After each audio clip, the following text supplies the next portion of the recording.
there is no human rights. There are no these small things that we are trying to burden ourselves for decades now.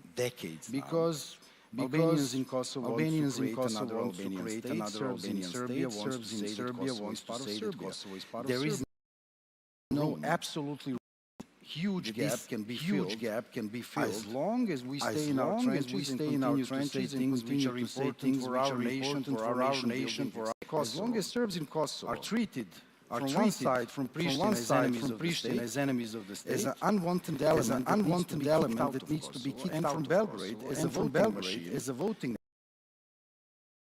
activities and other brought all the Serbian nation inside of this grinding machine, which is horrible, because right now Serbs are not part of the institutions, because of Vice kicked them out. He kicked them out. Also, Serbs need to go back. They need to participate. They need to start taking.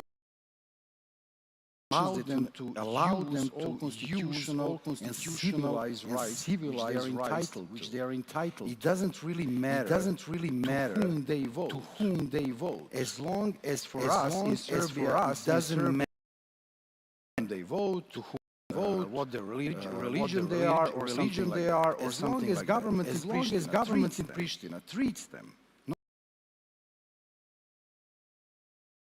As long as Kosovo says and Serbia that we want to join you, we will never join you. We will never get there. Right now we have two corrupt elites. We have two faces of Gadianus, Vučić and Kurti, who are kissing. They are helping each other. They are playing along. They are playing along. All the special operations and everything they need, as long as they can stay in power. Serbs in Kosovo.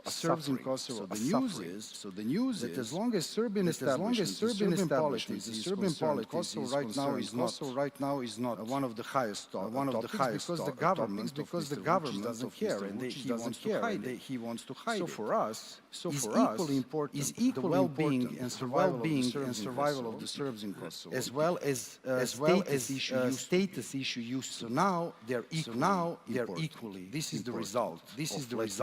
Of let's say 5 or 10 years completely disastrous policies of both sides, and absolute real essential movement in the dialogue.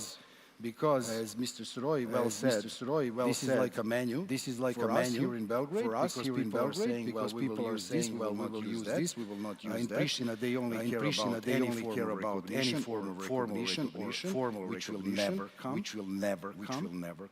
Whoever comes in power is Serbia. So formal recognitions are not really big of a hurdle. If I understand for Kosovo, and it should be. Because after all, the current history and developments in Europe are showing that as long as we have another precedent after which is Ukraine, which is Moldova, which is Georgia, it doesn't really matter whether central government puts in their constitution how far their borders are, as long as they want to join European Union. So I think it's really good news. Now we have on the same wagon Georgia and Moldova, and it's a good thing because our relationship and regulated our huge problems between us can move on finally to one big agreement that waits for us. This agreement not to only treat how we will treat ourselves, but to treat all the agreements that haven't been implemented so far, including municipalities. And by the way, there was concluded energy agreement between Belgrade and Pristina, and there was no agreement on return of the cultural in those days. I don't know what Mr. Vučić and his government did. Actually, nobody. So to conclude, I think there is a way forward. I think in that way forward, we need to shed off from our illusions, and that we need to be completely realistic, because the situation in the world unfortunately has changed for the worse. Now we have new American administration. Let it put it this way. Not so orthodox about international actions. So It is a thing of huge concern for everybody. And there will be tons of disappointment. So I think in the whole framework of keeping normality, normalization, reconciliation, and things that we need with Kosovo, we need to understand what they need really. And they also need to understand what we need. So far, we just have two autocrats who are just toying with them, sitting in power, and not helping people. And the result is that more and more Serbs are leaving Kosovo. And that takes me back to the shady year of 2008, which I remember really well.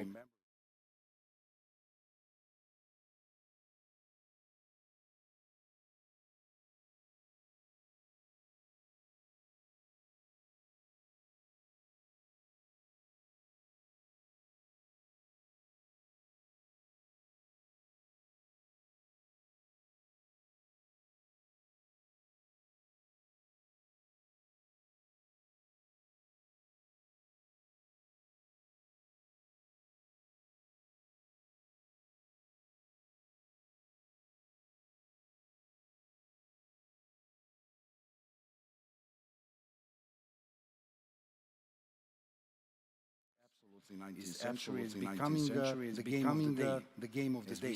So out of this disappointment, I think we are pretty much ready to have a clean solution, but hey, we cannot do it with these guys in power.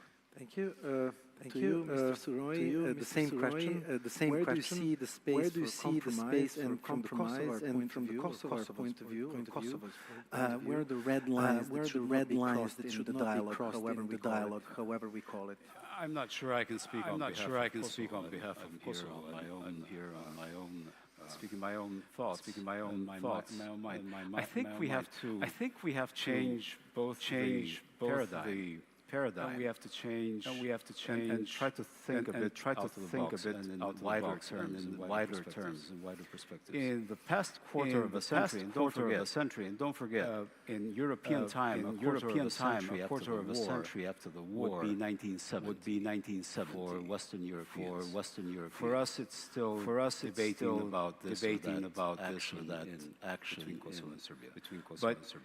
But the past quarter of a century, Kosovo and Serbia, the line dividing the border between Kosovo and Serbia was the line of friction between the Euro-Atlantic world and Russia. Russia was engaged in not allowing that there ought to be some kind of normality and closure in this part of the world. This is also true for Bosnia and Herzegovina, and for years in Montenegro, etc., etc.